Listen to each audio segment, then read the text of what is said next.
How well do you think people with vision loss can access and understand the information on your website?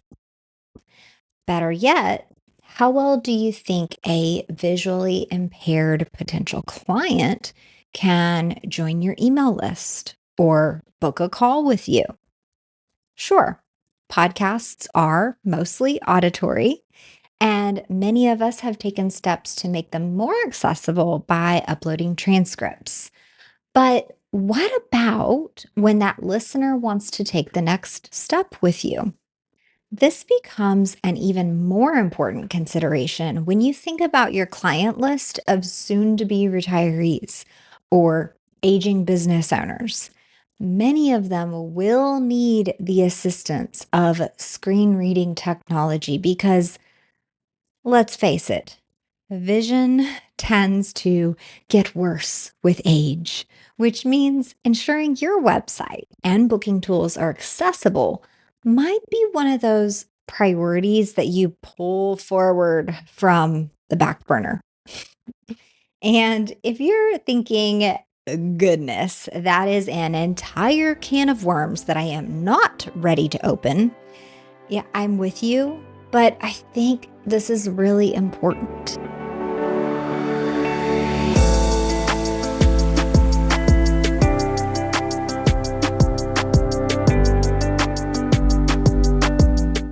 Here to help make it easier is the blind blogger, Maxwell Ivey.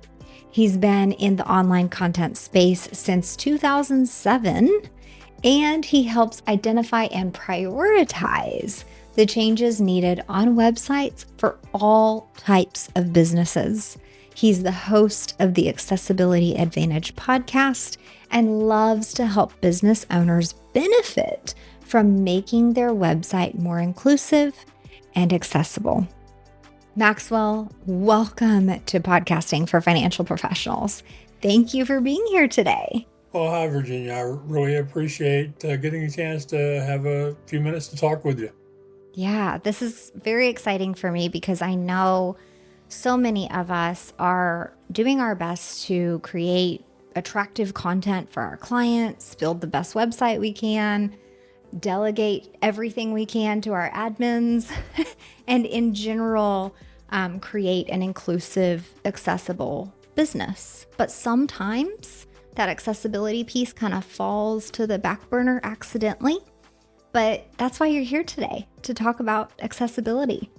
Right. And yeah, I understand that many business people, especially those who are doing this on their own, pretty much, they have a difficult time finding space to learn about accessibility, to make sure that their content is accessible when they're in the moment trying to release that latest podcast episode or that latest blog post or to update the content on their homepage or their sales page. So, as I tell people all the time, as a blind person, I don't see it as a vendetta that people get up in the morning trying to make my life harder. It's just they got too many things they've got to do. They've got to learn how to do, and sometimes it just gets overwhelming, and they do the best they can do. I really appreciate that perspective because I could compassionately understand if a blind person was just frustrated with life because they couldn't read anybody's website. And so that's kind of where you started, right? You are known as the blind blogger. You built your own website. You had to teach yourself coding because the accessibility tools weren't there back in the day. So bring us current a little bit and tell us a bit about how you help business owners now with accessibility reviews for their website. I find this very exciting. Right. So I feel like I've been working in the area of accessibility for almost 2 decades, going back to when I started my first website in 2007.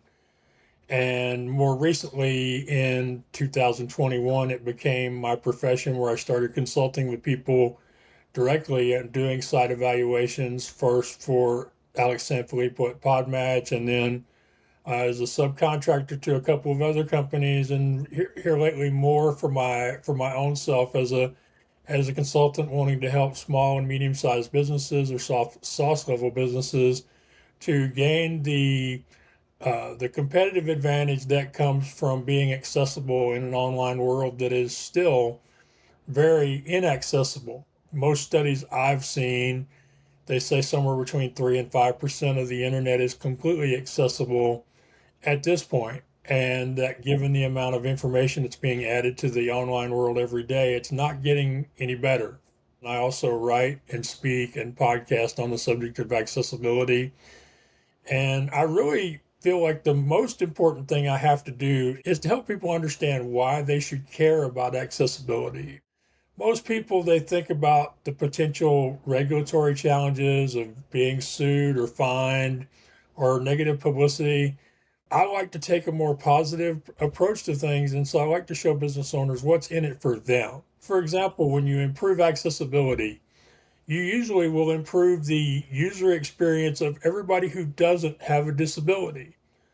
A great example of that is when you offer text inversion, give people the option of changing the text from black on white to white on black. Well, that inversion is easier for people with low vision using very large screen magnification, but it's also very welcome by people viewing your website on mobile devices in high or low light, such as people that are still surfing the net while they're at the beach or the pool. Improving accessibility also raises search engine rankings because the search engines and the AI bots are all getting a lot better at comparing websites to what's called the WCAG, which is the Web Content Accessibility Guidelines, and giving businesses credit or love for doing the basics of making sure their websites, apps, and content are accessible. So I have yet to meet a website owner who doesn't want more organic traffic or who isn't frustrated by not getting more organic traffic. So your search engine rankings improve through improving accessibility. And then finally, it's about the audience. But a lot of people will tell you the raw numbers. You know, it's 1 in 6 people in the world identifies having a disability. It's 50 or 60 million total in the US. It's over 1.3 billion globally. They'll also tell you that this number is growing. And something I like to point out that most people ignore is we have a lot of people in the aging population who have the same challenges. They're losing vision, they're losing hearing, they're losing motor control, but they will never identify as having a disability when asked in a survey. So the number, even the raw numbers are bigger, but the raw numbers don't tell it all because it doesn't speak to the loyalty issue. Since so little of the internet is accessible, we tend to be really loyal consumers of products or services that are delivered in an accessible manner. And that applies as well to content that we're consuming, such as blogs and podcasts. We will stay with companies through the good and the bad if they've invested in the effort to be inclusive. We will even see their accessibility work as a value added proposition that will result in us paying more for a product or service that is either accessible itself or delivered in an accessible manner. So that loyalty piece is one that very few people talk about. And then there's the advocacy. A lot of businesses, they have to advertise or pay people to promote their products. We have influencers, people with social media or YouTube followings who get paid to promote a product or service. Well, when you make your stuff accessible and somebody with a disability finds out about it, we can't wait to tell our friends, family members, coworkers, social media followings about it. Because again, there's so few people making the effort. We want to do what we can to see you succeed. So the fact that we will advocate for a business or brand making the effort is, as I like to say, when you make your products and services accessible, it's like hiring influencers you don't have to pay. So when you think about accessibility, you're thinking improved user experience, increased search engine rankings, and opening up a huge market that is mostly untapped of highly loyal consumers. And as you know, from a financial perspective, the best kind of customers to have are the kinds we don't have to chase, you Yeah. know? Yes. So Yes. the most expensive customers are the ones we have to constantly replace, and that generally isn't the case with people with disabilities. So that's the first thing I really wanted to do when I talked to you today is to continue educating people on just the many whys, and that doesn't even cover the why of why they should have more people on their staffs and teams. And of course, the reason behind that is because in general, when you hire somebody with a disability, you get a grateful, dedicated, loyal employee who is generally positive and optimistic, but is almost always a creative problem solver because we have no choice but to become problem solvers in our own lives on a daily basis. So many benefits of being inclusive. The mindset part is first, focus on the most important thing. What is the main reason why you are building a website or an app or why you're blogging? What is the purpose of the business? And if you will focus on that most important thing when you're building or updating your online content, then you will be less likely to create problems that somebody like me has to come along and help you understand and fix. And I hear from marketers all the time that they tell people the same thing, but they never realize that it also applies to accessibility and inclusion. But it does. The second thing is most people don't realize that people with disabilities using adaptive technology generally don't have access to a mouse.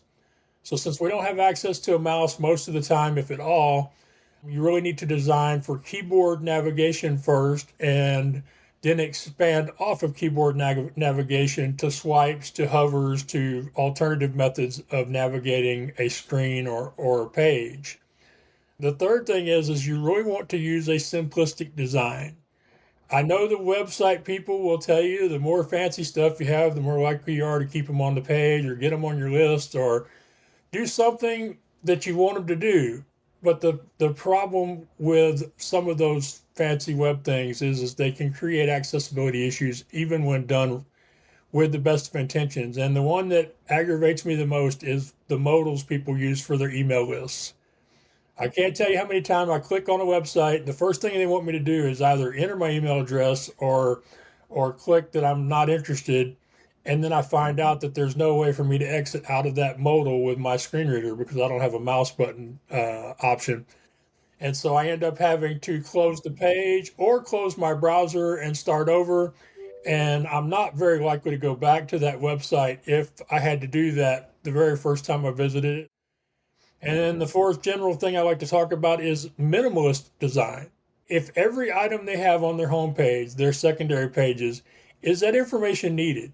Is the image needed? Is the link needed? Because it takes people with adaptive technology longer to navigate a page, whether we're talking about a screen reader that I use because I'm almost totally blind, or screen magnifiers, or mechanical switch devices that are used by people with limited motor control.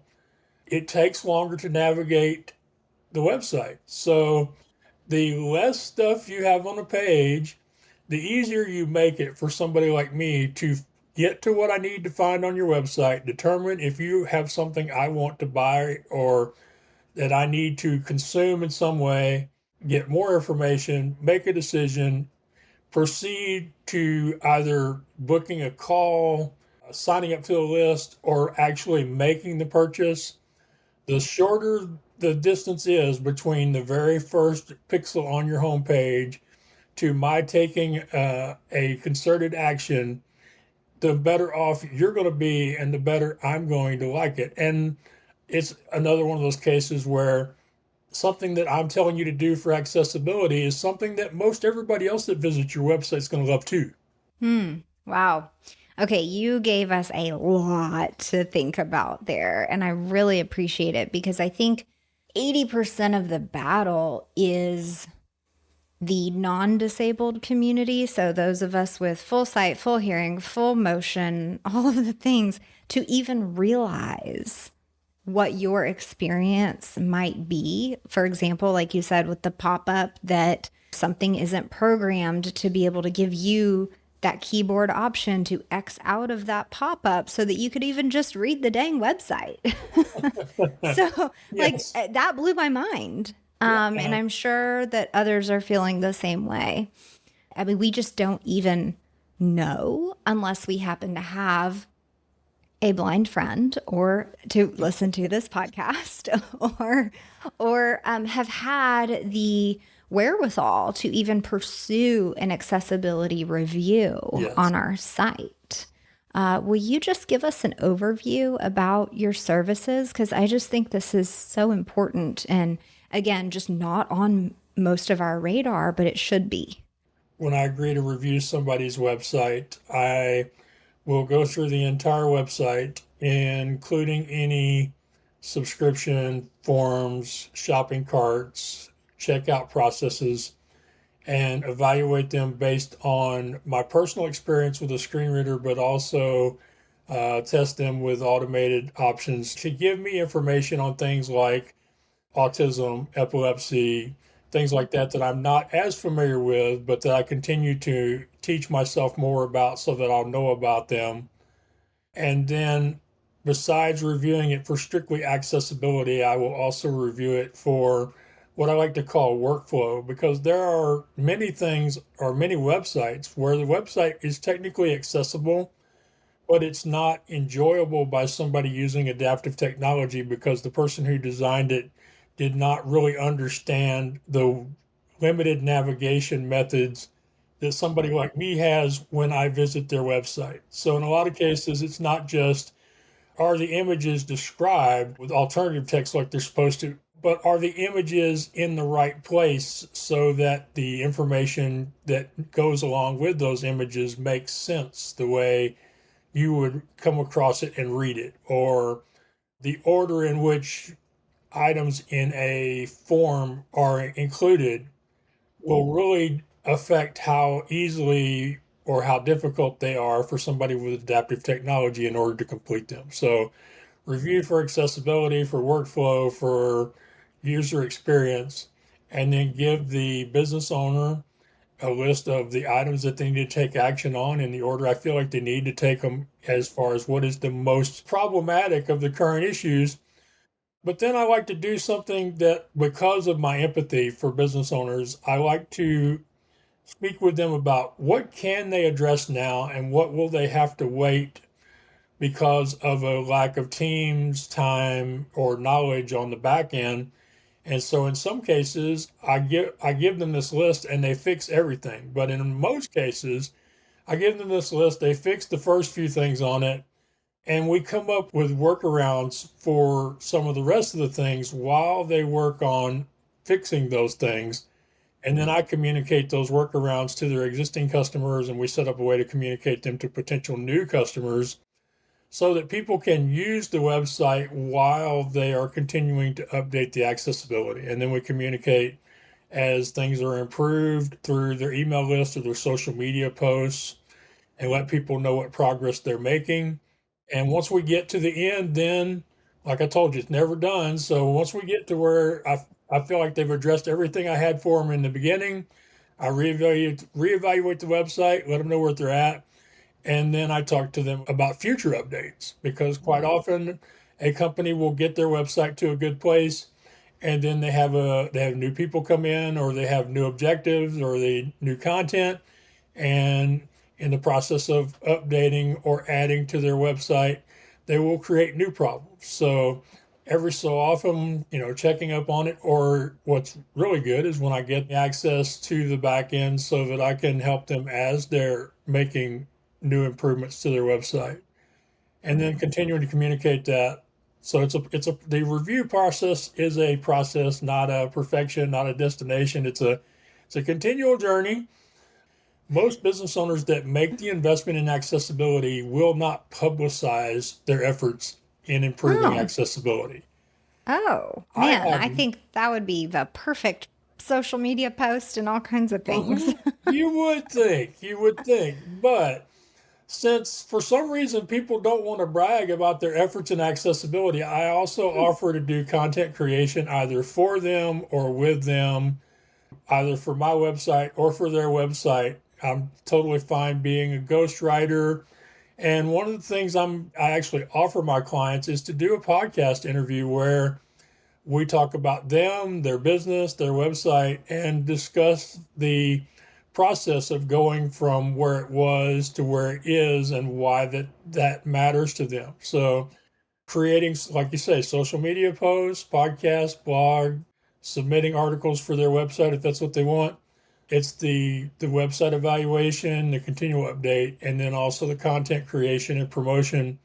Considering what I talked about earlier as far as the size, loyalty, and advocacy of the disability market, you would think, as you said, it would be a natural. We got to get some social media content out around us doing this stuff. I wonder if it's something around not, again, not knowing, right? Not knowing the right language, not almost being afraid to say the wrong thing. And initially you're like, yay, we improved our website. Now it's accessible. Okay, well, like, what are the rest of the right words to say, right? So that might be some of the hesitance. They're don't want to say the wrong thing. So they think to say nothing is the best practice. But I think the best idea would be to reach out to someone like you to say, like, hey, help us fix this and then help us celebrate.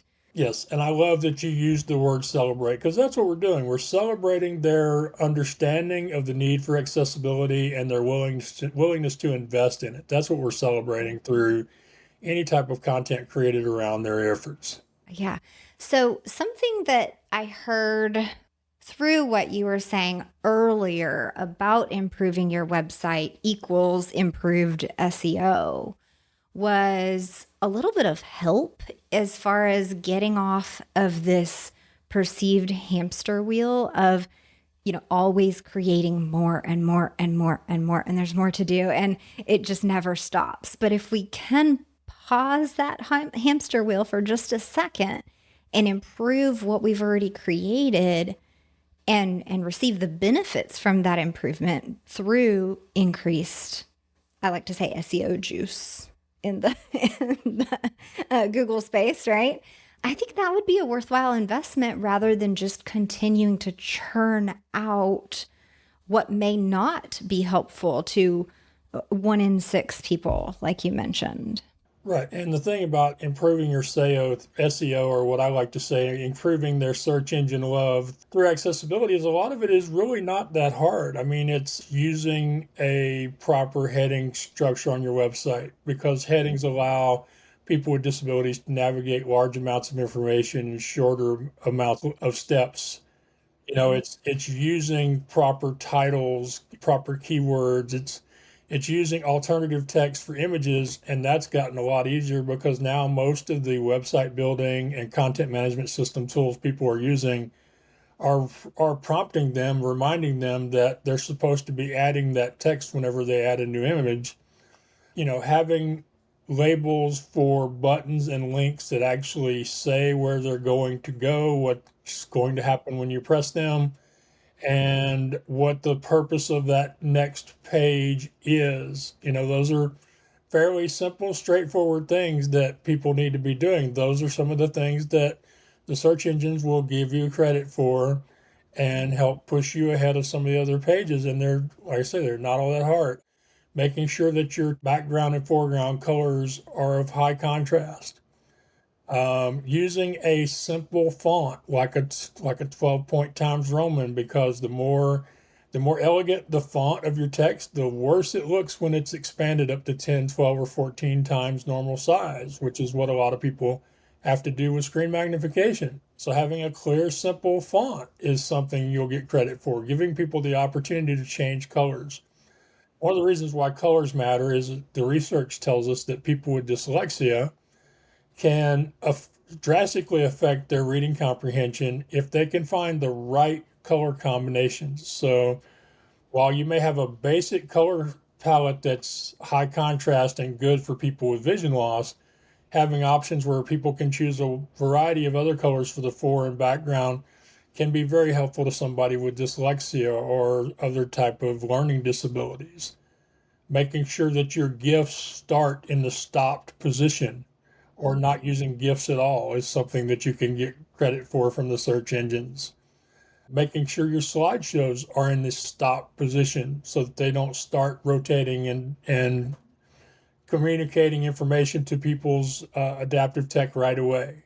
Something as simple as having a start and a stop button, a forward and a reverse button on a slideshow, which, those are not really complicated things to do. They're things we don't think about in the moment because, you're trying to get all those pictures in the right order. And if you're interested, you're trying to get each of those pictures to have a unique description so that the person who can't see them can kind of understand what they're about. So there's most of the things that you would do with accessibility that will help the search engines are things that aren't that hard to do. They just take a little bit more time in the moment. And of course, we're all really busy, so sometimes in the moment is a big thing, and I appreciate that. So making sure that all your text is actually text and not graphical characters masquerading as text. Making Like the little make arrows and like emoji type yes, yeah. things. Okay. Avoiding certain color. I did not realize this till I read an article about Mark Zuckerberg, but Hmm. he's red green colorblind. And Mm. how many websites over the years have you seen where they use a red or a green arrow or a red or a green button? So Hmm. when you use colored items like that, having outlines around them in a different color so that people who can't see particular colors can still see the buttons or the arrows. Most of y'all just don't have the time all the time. I think time, yes, but just awareness is a big player, probably the larger player in it. But it's one of those things that once you hear about it, become aware, then you can't unsee it.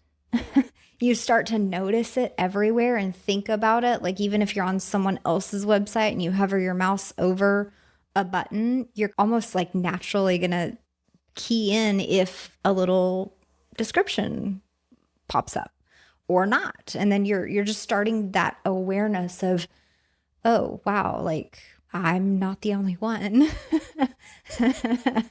I will say, just a quick insert here.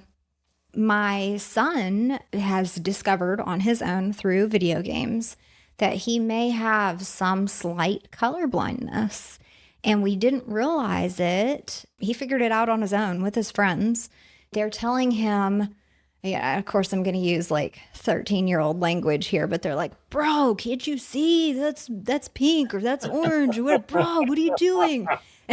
I mean, just the way these kids talk about on their video games. It's Yes, so I funny. understand. I appreciate you, and I appreciate you cleaning the language up for me.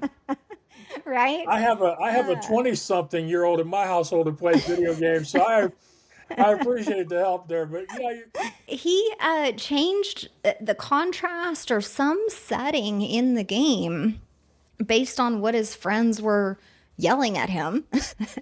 And suddenly he's like, Mom, I can see this now. Look at this. And I look, and yeah, I can see there's definitely something interesting happening with the colors on his screen.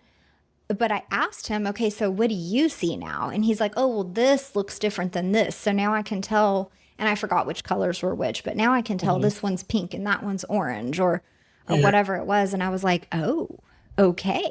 So Well, this is interesting. it's interesting that you mentioned gaming because there's actually a lot of really cool stuff going on in gaming for people with vision loss and other disabilities. We have a lot of advances in what are called haptic displays. Since I'm not a gamer right now, to me, the coolest use for it is there's a company out of Oregon called OneCourt that is in the process of making these displays available at baseball and other sporting events where you can sit there with this little tablet in your hand and you can actually follow the progress of the game using a tactile haptic display. There's a lot of cool stuff going on. And, as you mentioned, once you learn about it and realize it and then decide it's important, then some really cool things can happen. But, back to people's websites. Part of my niche is trying to keep this positive and empathetic and to focus on the whys, why they should do it, as much as how to go about doing it. As somebody who's trying to learn how to be a good business person, I'm still learning 20 something years later. I ask people who I've worked for, what is it about Max that really worked for you based on your business? And, I told you I really want to work with small and medium sized businesses, also level businesses. And I've heard two things. One I've heard is that, Max, based on what you're going to charge me, I didn't feel the risk. It was like, okay, I think he can help me. But if he doesn't help me, it's not going to be the kind of expense that will cripple my business. The other thing they say about me is that, when you work with Max, there isn't a lot of bureaucracy. There isn't a lot of back and forth. He will tell you what he is going to provide to you and how it will help you. And once you agree to hire him, then you start right away. I really want to help people improve their accessibility. I know that this can help them in their business, regardless of what their business is. It will make them stand out because so few people are doing it. There will be that appreciation from people with disabilities and the people who care about the disabled people. And so that's why I do what I do, because I understand the power that it can have on the business for somebody who has never really learned or implemented much in the way of accessibility. And then also the number of people I can help, because every time I improve one website, I may affect the lives of hundreds or thousands or even more users of that product or service or content on that website. Wow. It's a really neat thing to think about is the like ripple effect of your work. And something else that came to mind when you were talking about the aging population is most financial advisors, retirement planners, these various financial professionals may be serving an aging population who are using screen magnification or being introduced to accessibility tools. So if your ideal client is part of this aging population, I mean, that's just a big eye opener to think about, well, is my content accessible, and what can I even do about it? Yeah, and that's a very brilliant observation there. And yes, that as people get older, at some point during the course of working with them as a client, any one of them could become disabled either temporarily or permanently. And you would want to make sure that your process is accessible. And of course, with financial planning, you're not just talking about your website or the websites of financial vehicles that you are recommending to them. Well, you're also talking about the accessibility of documents, of contracts, of information that you're going to be referring to them from third parties that they're going to have to review. So, when it comes to accessibility, it's definitely something that should be a part of a financial planner or of any business owner who sees themselves as somebody who's going to build relationships with clients and work with them throughout most, if not the entirety of their working lives.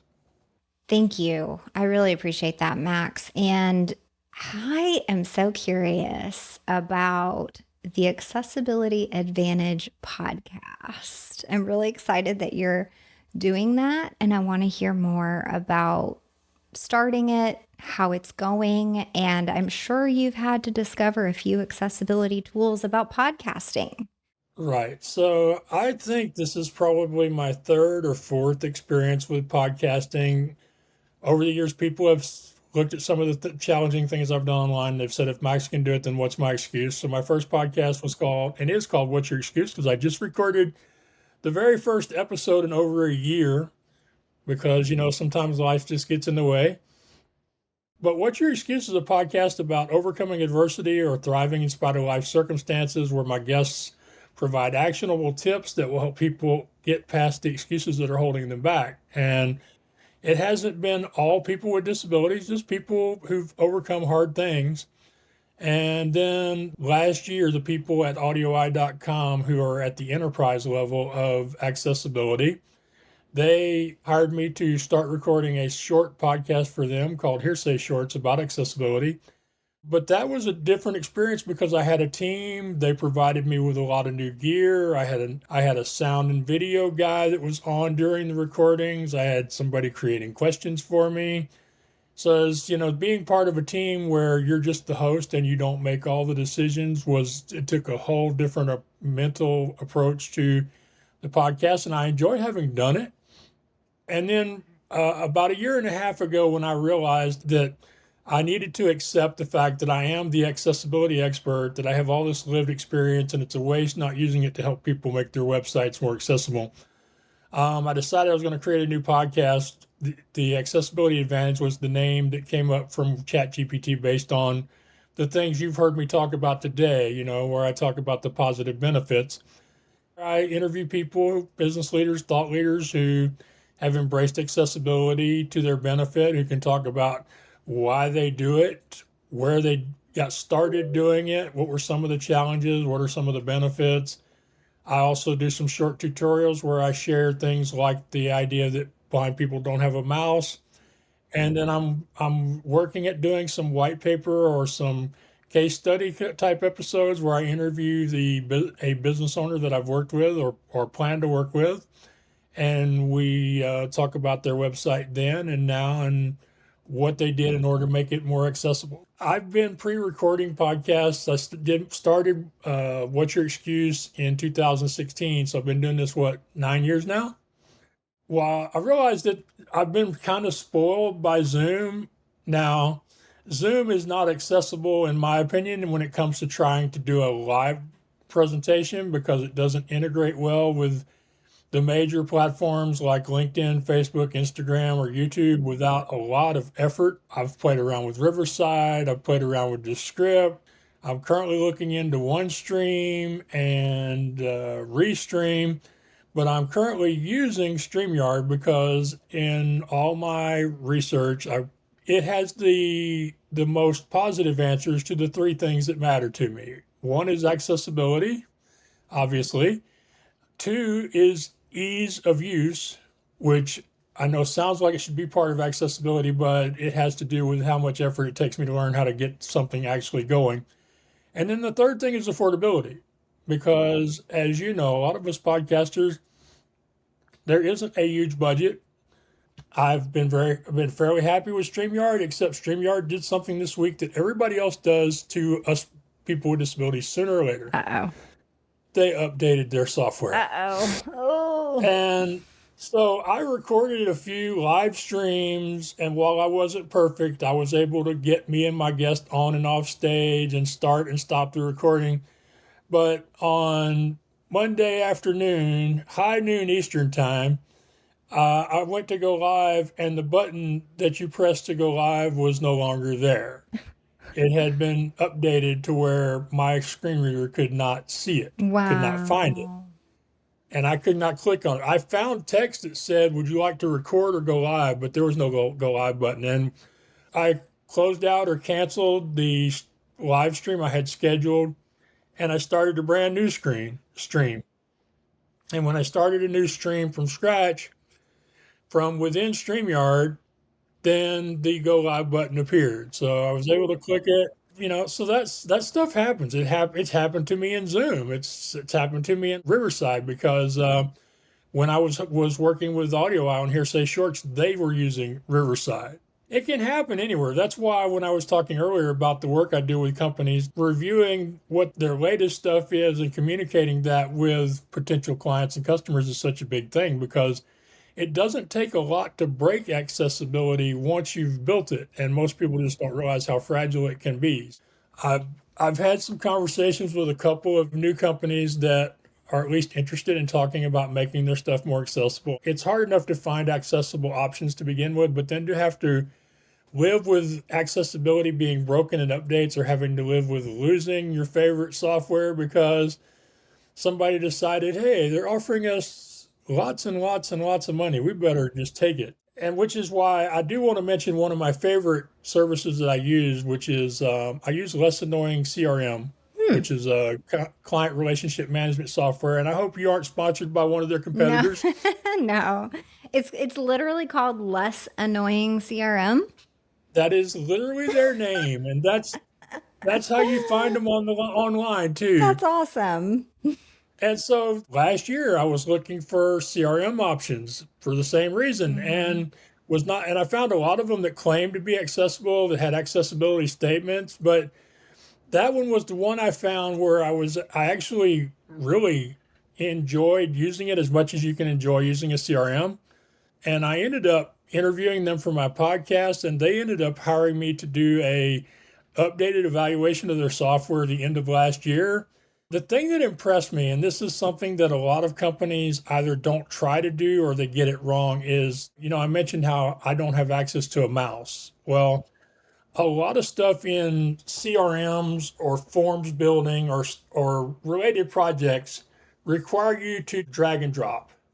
That was the thing that really got my attention with Less Annoying CRM is they actually searched out and found an open source product that allowed them to create a drag and drop for creating your pipeline on your CRM in a way where you can manipulate the stuff around in the pipeline through drag and drop without having to have a mouse. And when I asked them about it, and this was what got them on my podcast, I asked them, I said, well, how did y'all do that? They said, we're a small company. He said, there are 60 total employees, and there might be 8 people in the accessibility team or the customer service team. He said, we decided we couldn't design something like that, but we figured if we just looked around long enough, we would find something open source. And that's exactly what happened. They found an open source option. And so now you can use your space bar and your arrow keys to move the stuff around. And then on top of that, they offer a full 30 days of customer service along with their 30-day free trial. That included a meetup on Zoom if I wanted it, which I don't have to tell you that I took them up on that. I was thinking you signed right up, didn't you? Yes, I did. Yes, I did. And the option of having somebody from their team build the pipeline for you if that's what you wanted. Oh, that's great.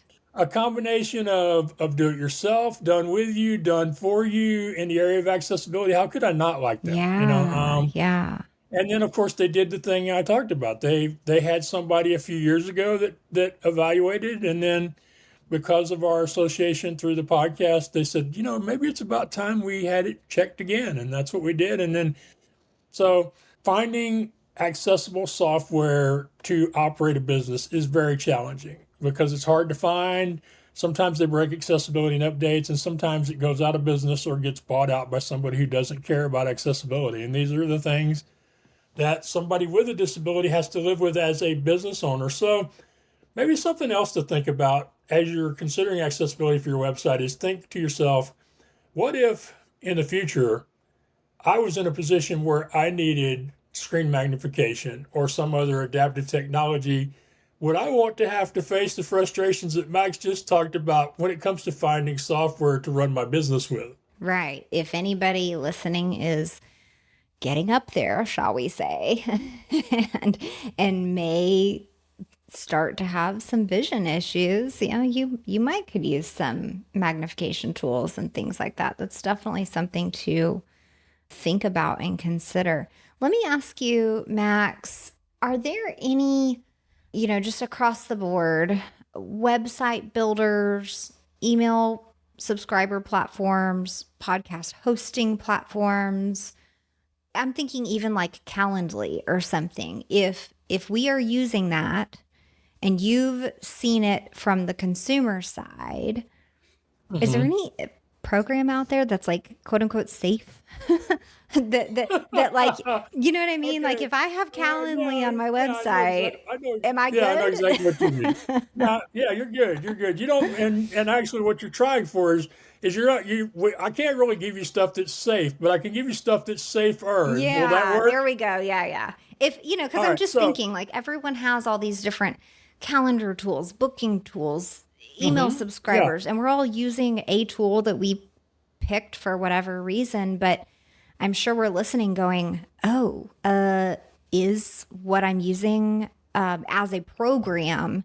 If I sent you an email, can you read it? Is this Right. okay? Right. Right. Yeah. Yeah. So when it comes to the mass emails like your newsletter, in general, most of those companies either don't build in the thing for the alt text or headings, or if they do build it in, it's hard to find. So I can't really give you a safer when it comes to mass mailing. There are ways in there that you can add descriptions, the alternative text to the images in your emails. I've seen a few people who do it, but whenever I ask them to explain to me how they did that, my eyes metaphorically glaze over about the third sentence in. So I can't really help you, but I do know that you mentioned Calendly. Calendly, in my opinion, is the gold standard of booking software, booking websites when it comes to meetings. I'm also a big fan of TidyCal, although I hate to talk up TinyCal because I have issues with so many other AppSumo products.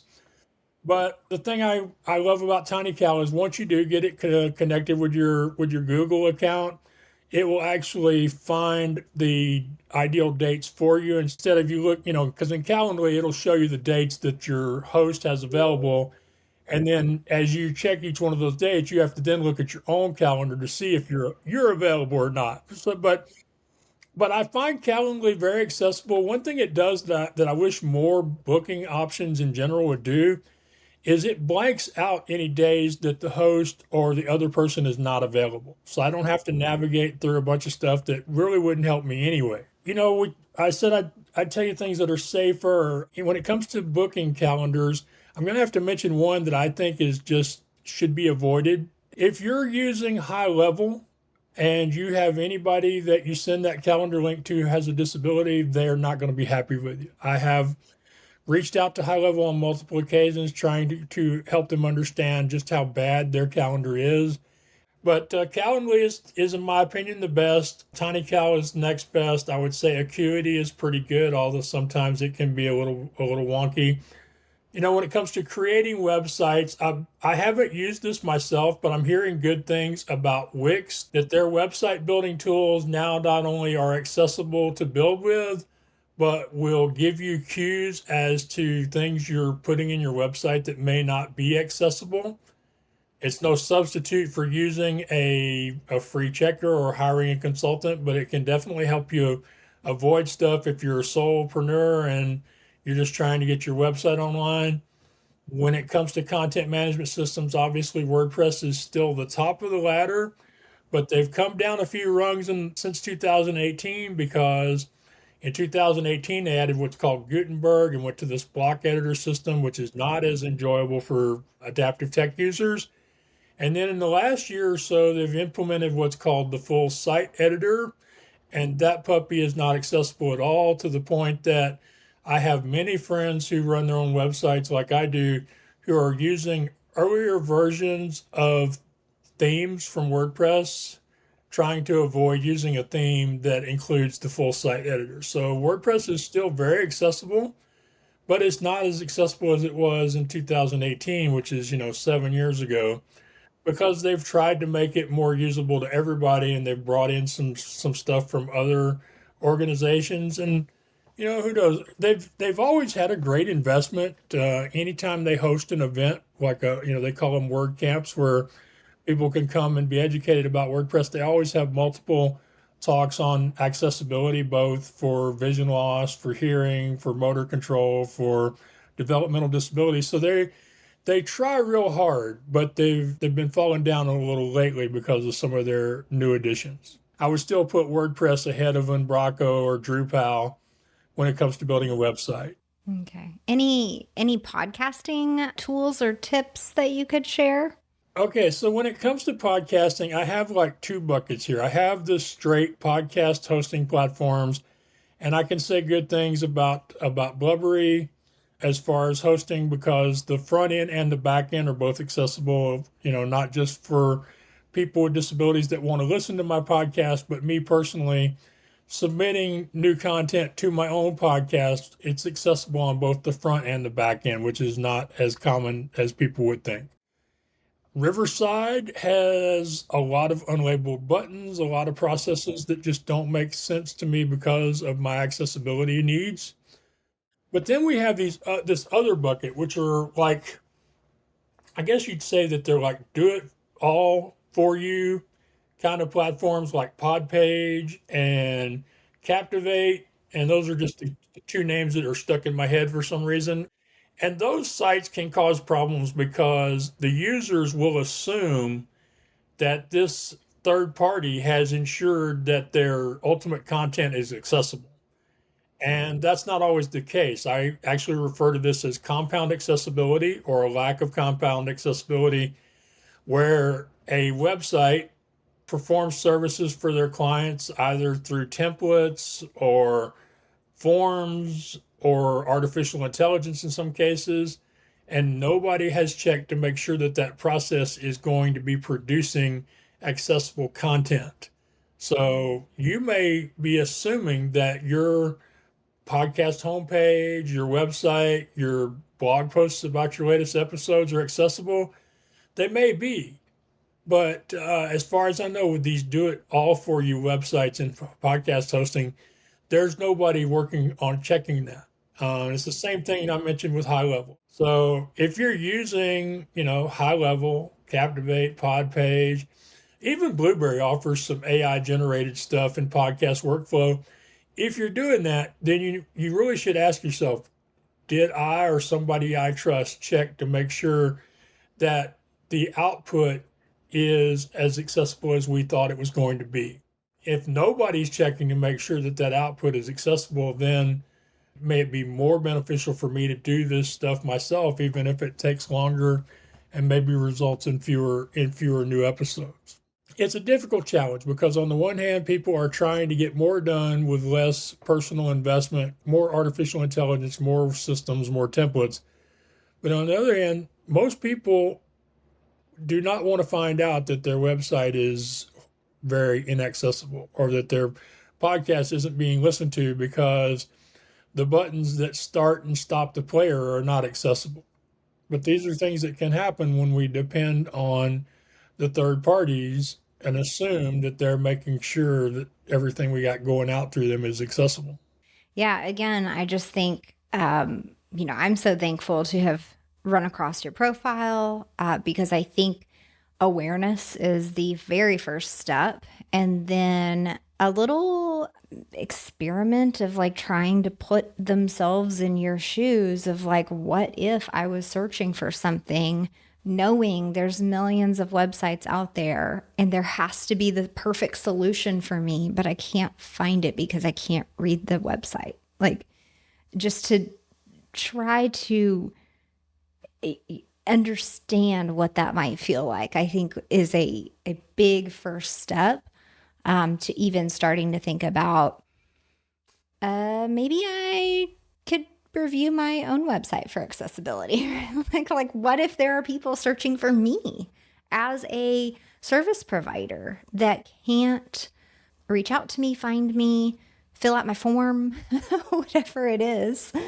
Yeah, and the forms are the lifeblood of our businesses, and I can't tell you how many podcasts I've been on with people who are in the business community, and I ask them if they've ever filled out their own form, and they tell me they've never filled out their own form. Why would they want to do that? Because if there's things that frustrate you as a able-bodied person, I guarantee you there'll be more things in there that frustrate a blind person, a deaf person, somebody who doesn't have the greatest of coordination with their hands, or somebody who's using a mechanical. So those people are going to be even more frustrated.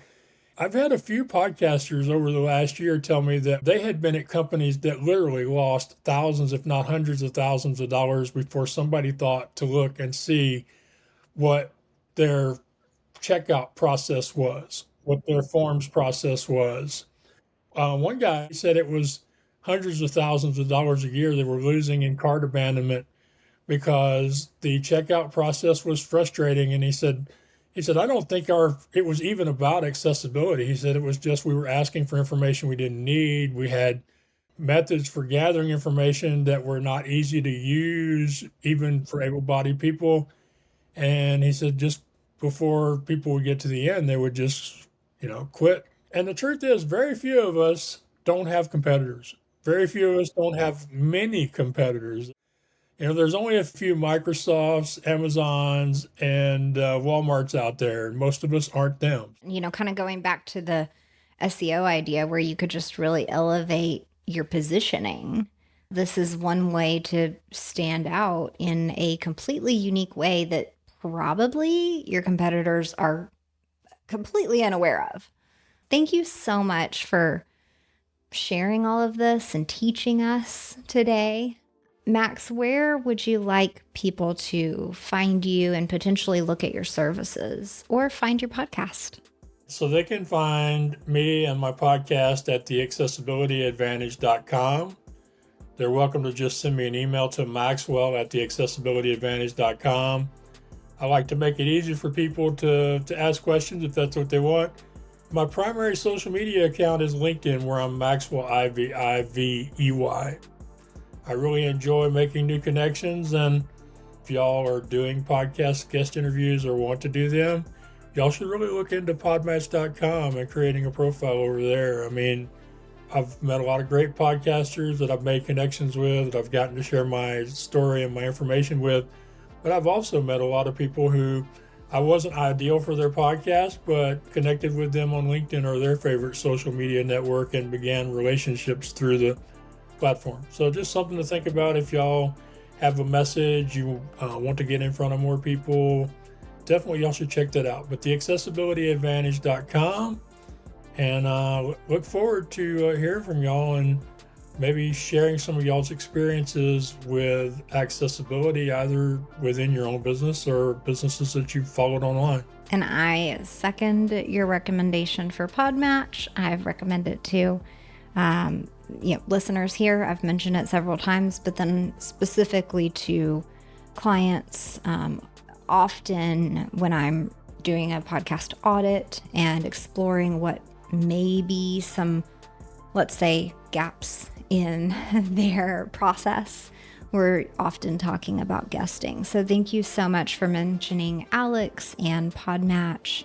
And thank you sincerely for sharing about the Accessibility Advantage, Max.